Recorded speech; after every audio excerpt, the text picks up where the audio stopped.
Шавкат Мирзиёев обратился к гражданам Узбекистана. Обращаясь к народу, президент подчеркнул, что опасность еще не миновала, впереди ждут большие испытания. Узбекский лидер Шавкат Мирзиёев 10 апреля, перед совещанием, рассказал о принимаемых мерах по противодействию распространению эпидемии. Об этом СНГ Today сообщили в пресс-службе президента. Ни один человек, ни одна семья в Узбекистане не должны остаться без внимания и заботы государства и общества, сказал Шавкат Мирзиёев. Также, глава государства выразил глубокую признательность всем гражданам Узбекистана, которые терпеливо соблюдают правила домашней самоизоляции и карантина, особенно поблагодарил врачей, которые отважно и стойко выполняют свой долг. Продолжая обращение к народу, Мирзиёев отметил, если бы не были вовремя введены карантины и ограничительные мероприятия, учитывая особенности национального узбекского менталитета, это обширные социальные связи, участие в различных торжественных церемониях, частое проведывание родственников и походы на рынок,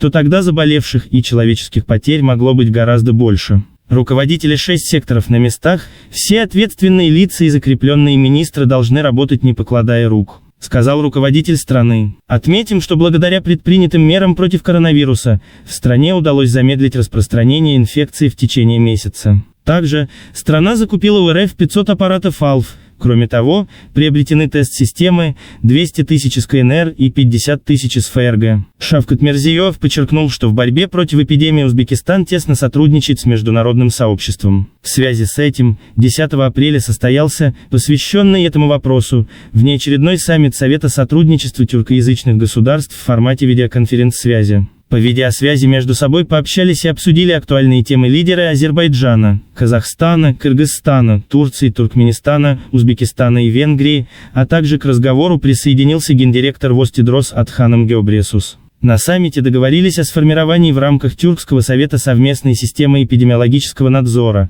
обмене информацией и опытом в области диагностики, лечения и предложили широко сотрудничать по этим направлениям. Шавкат Мирзиёев заявил о том, что главы тюркоязычных стран по видеосвязи констатировали, что для развития партнерства необходимы новые механизмы и форматы в условиях эпидемии. Прежде всего, нужно улучшить взаимодействие в торгово-экономической, инвестиционной, финансовой и транспортной сферах.